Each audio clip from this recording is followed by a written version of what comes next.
Okay, this mouse game should show you how genes can change over time depending on the environment, which is what natural selection basically is. So what you're going to do is you're going to have mouse cards that represent alleles for capital W for white fur, little w for brown fur.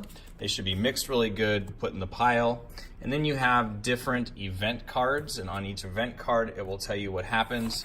There's a code for that on your paper also, what each label stands for.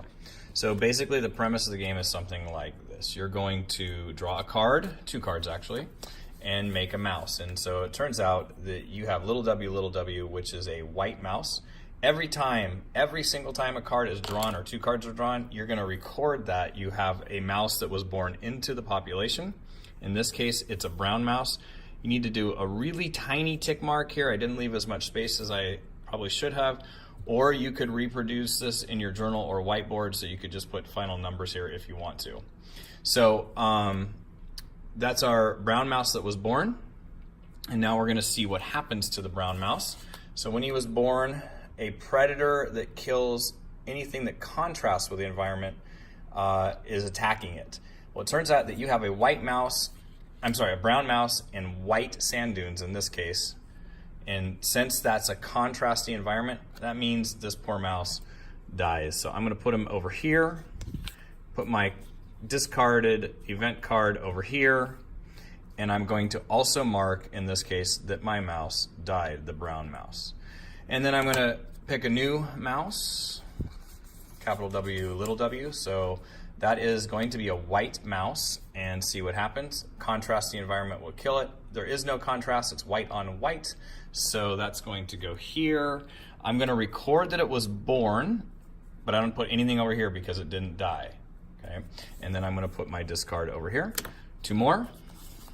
White mouse, contrast again. So as soon as I draw this, I'm going to draw that I got a white mouse and nothing happened to it, so I'll put it over here.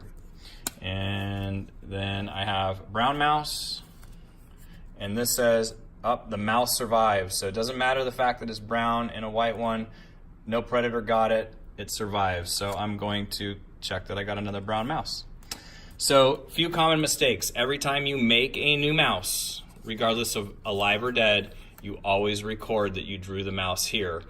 If the mouse dies, you also record it over here. Once this population is done, just put it over here, you won't have any cards left here. They'll all be over here, or they will be over here. So for the second population that you're going to do, you're going to get rid of these cards off your pile. You're not going to use them. You're going to put these back in over here and shuffle them up. So these represent your dead mice that you're never going to use again. You could also just, I guess, leave them in the dead mice pile. I'll just clear them off the board for the second generation.